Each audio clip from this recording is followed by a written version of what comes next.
Disclaimer, this is not my story time with sending me on Instagram. My husband and I have been married for 3 years, but my husband's always been very boring and kind of bland. The crazy thing is that I was the one that chased him and wanted to be in a relationship. I was 20 years old when we met, and I met him through a friend. He was kind of charming when I first met him, but what I really liked about him was that he was a doctor, he owned 2 houses and a beach house, and he seemed like a really responsible guy. Before him, I only ever met broke guys, so when I met him, I was like, oh my god, this guy could be it. Oh, and the other thing is that he's extremely shy, so he was not about to make a move on me or even talk to me, so I convinced my friend to invite us all out to dinner so that I could get a chance to talk to him. Throughout the entire dinner, he was so shy he basically avoided me, but then after the dinner, he told my friend that he thought I was cute, so I knew that I could win him. After that, we only saw each other at friends' parties, so on one occasion, I decided to just throw myself at him. I kissed him and I waited for his response. He said, thank you. He finally asked me out on a date and it was okay. I could definitely see me living my life with him. Obviously a boring one, but you know, whatever. We were engaged for 6 months and we started living together after that. He basically lets me do whatever I want with his money, and he also helped me open up my own business. So no, I'm not just living off of his dime, okay? Fast forward to quarantine, his brother came to live with us. And this is when things got really complicated. His brother is the total opposite, makes me laugh and we have so much fun together. Like, really good fun. Part 2 is up.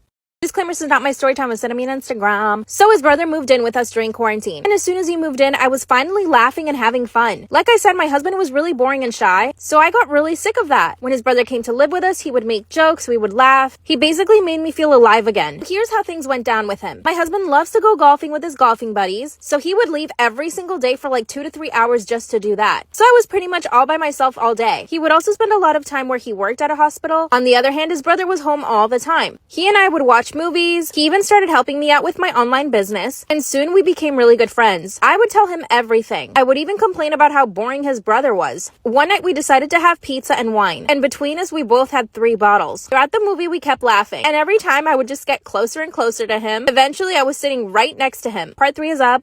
Disclaimer, this is not my story time with sending me on Instagram. As we were making out on the couch, I just kept thinking how much better my life would be with him, as opposed to his boring brother. And then every single day after that, we would kind of just smile at each other. When my husband was at home, he would steal kisses from me. If I was sitting on a chair, he would come by and quickly tickle my shoulder. I was living like a full-on romance novel. Of course, my boring husband didn't even notice. I was suddenly happy all the time. One day I asked my husband if he had noticed the change in me, and he said, "You're being silly. What are you talking about?" And right there, that confirmed that my husband didn't even care that I was suddenly happier. He wasn't even bothering to ask why. Either way, his brother was staying with us until he found his own house. And guess what? He ended up moving in 2 houses away from ours. By the way, he also owns his own businesses, so he's really wealthy. He's tried to convince me to leave his brother, but I don't know. Sometimes I think my husband doesn't really like women, but I'm not sure. I know you guys will think it's easy to just get a divorce, but I don't want to break his heart either. But at the same time, I want to be happy too. What should I do? Help!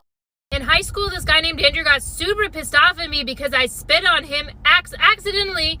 Out of accident. He was sitting across the lunch table from me, and my problem is I can't hold in laughter ever. If you wanted to murder me and get away with it, I'm gonna tell you how to do it. The way to do it is to tell a joke while I'm eating a carrot and just let nature take care of the rest. I would be done. I worry about that so often. Whenever I'm alone in my house eating carrots, I'm always like, oh man, I hope nothing funny happens after I take a bite of this carrot. So I'm minding my business, drinking my chocolate milk, and Andrew cracks a joke right at that moment. And I did like a full spit take all over his face, and he was pissed, right? Anybody would be upset if you spit anything all over them, frankly, so he had every right to be upset. But what bothered me about his upsetness, and what made me get counter upset, was that he acted like I did it on purpose. He jumped up from the lunch table and he was like, oh my god, why would you do that? And I said, I'm so sorry, it was an accident, I'll go get you some napkins. And he said, what do you mean it was an accident? You don't just accidentally spit on people. And I was just like, but you joked, you made it funny.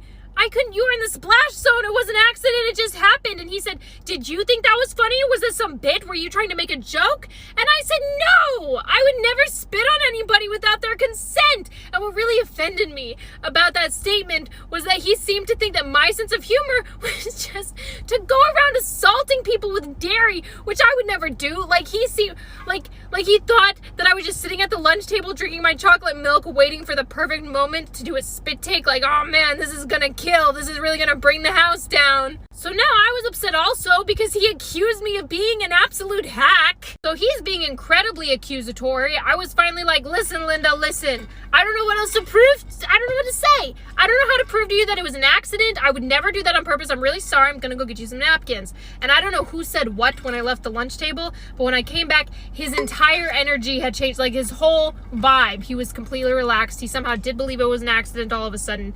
He was like, we're good. I suspect it was because he had a fat crush on my best friend at the time, so probably I left the lunch table. She said, dude, cool your nuts. Kate can't help that sometimes she explodes dairy out of both ends, because I am lactose intolerant.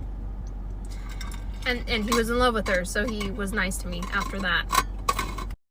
I, 30 female, grew up in a middle-class family. I have a sister, Elle, who is 3 years older than me. Some of my earliest childhood memories, my parents are characterizing me as the pretty one and Elle as the smart one. Elle has an IQ in the 150 range. She was always at the top of her classes at school with little effort when I struggled to make B's. When it came time for college, Elle was accepted into some of the best schools in the country and ended up enrolling in the top 10 university. While I always kind of wondered how they were affording this, I kind of assumed that they were taking out loans for whatever financial aid didn't cover. However, when I was a senior in high school, I found out how Elle's tuition was being funded. With the inheritance my grandparents left, with the intention it would be used for both of our schooling. Elle had 1 year left at university and the money was nearly gone. They made it clear with my grades they would rather the money go to finish off Elle's undergrad education. I was left with the choice, loans or no school. I ended up working full-time to afford a rented apartment with friends while going to community college nursing school on the side. It took me a little longer, but I graduated with honors. I got a great job at a local hospital and ended up meeting my now husband, who was a second-year general surgery resident at that time, my very first day on the job. Fast forward 8 years. My husband is a surgeon and I went back to school to become a CRNA. We are very comfortable financially, happily married, and I'm pregnant with our first child, a girl. Through this time, I have maintained minimal contact with my parents and sister. I had a ton of resentment and allowed my relationship with them to grow colder over the years. I was aware my sister had gone to get her MA and PhD, though I had no idea how this was funded and I didn't care to ask. About a month ago, I get a call from my mother, who didn't even know I was pregnant. Apparently, my sister is struggling under the weight of multiple private loans while working on an entry-level research job. She is living with my parents, who co-signed the loans, and is having a hard time. She asked if my husband and I would give them a loan to take care of my sister's loans for the next few years and take some pressure off of her. It was pretty clear to me that that loan really meant a gift. I unloaded on her. I told her that I spent my entire childhood being dismissed and ignored while my brilliant sister was put above me constantly. They used my college money on her and I had to take out loans which I paid for myself. So now that their pretty daughter has managed to make something of herself, they have use for her once again to prop up their smart daughter. My mother was crying and saying that this isn't true over and over again. Then my father jumped on the phone and demanded to know what I said to her. I hung up. My husband is very proud of me for standing up for myself and finally speaking about my trauma, which has been weighing on me for years. And while I know it was the right thing, why do I still feel I imagined this moment 1,000 times, but I also thought it would come with a sense of relief. Now I'm doubting myself and wondering if I made the wrong choice on addressing the problems I have with my mother in such a way. And on the other hand, while I'm not close with my sister, I know she is as much as a victim as I am. She put all her value into being the smart daughter and look where it got her. I'm extremely conflicted by the whole situation and don't know what to do.